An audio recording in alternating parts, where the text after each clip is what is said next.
Les engrais naturels faits maison sont économiques, écologiques et parfaits pour nourrir vos plantes sans produits chimiques.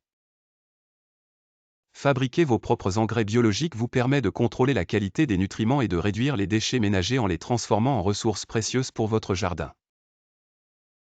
Le compost est l'un des meilleurs engrais naturels. Pour démarrer votre compost, collectez vos restes de légumes et fruits, coquilles d'œufs, marcs de café et feuilles mortes. Mélangez dans un bac à compost et retournez régulièrement. En quelques semaines, vous obtiendrez un compost riche en nutriments. L'utilisation de thé de compost est idéale pour les plantes nécessitant des apports liquides.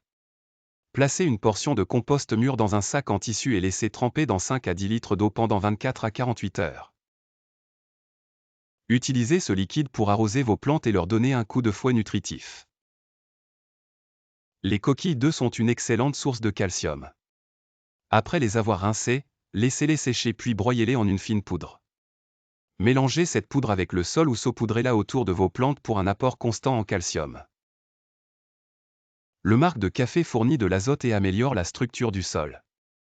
Assurez-vous qu'il est bien sec pour éviter les moisissures, puis saupoudrez-le directement sur le sol ou incorporez-le à votre compost pour renforcer son efficacité. Un engrais liquide très riche en azote, le purin d'ortie favorise la croissance des plantes. Coupez environ 1 kg d'ortie fraîche et laissez-les macérer dans 10 litres d'eau pendant 1 à 2 semaines. Filtrez le mélange et diluez avant de l'utiliser comme engrais.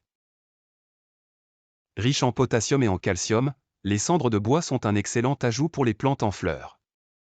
Répartissez les cendres de bois traitées modérément sur le sol et mélangez-les légèrement pour éviter qu'elles ne s'envolent.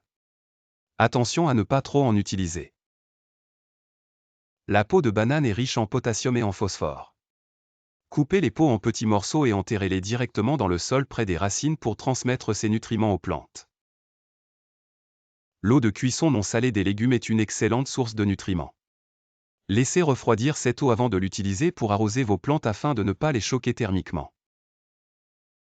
Pour les plantes en floraison, le purin de consoude est idéal grâce à sa richesse en potassium. Faites macérer des feuilles de consoude dans de l'eau pendant 1 à 2 semaines. Filtrez le purin obtenu et utilisez-le comme engrais liquide. Broyez ou mixez vos épluchures de légumes, coquilles d'œufs et marcs de café, puis mélangez les déchets obtenus directement dans le sol comme engrais. Ce procédé diminue les déchets tout en enrichissant naturellement votre sol. Appliquez les engrais avec modération, car une surcharge pourrait brûler vos plantes. Adaptez le type d'engrais à chaque phase du cycle végétatif pour répondre aux besoins spécifiques de vos cultures. Favorisez la diversité des engrais pour maintenir un équilibre nutritif optimal dans votre jardin en combinant plusieurs types d'apports afin de bénéficier de leurs différents avantages. Et n'oubliez pas de vous abonner pour plus de contenu agricole.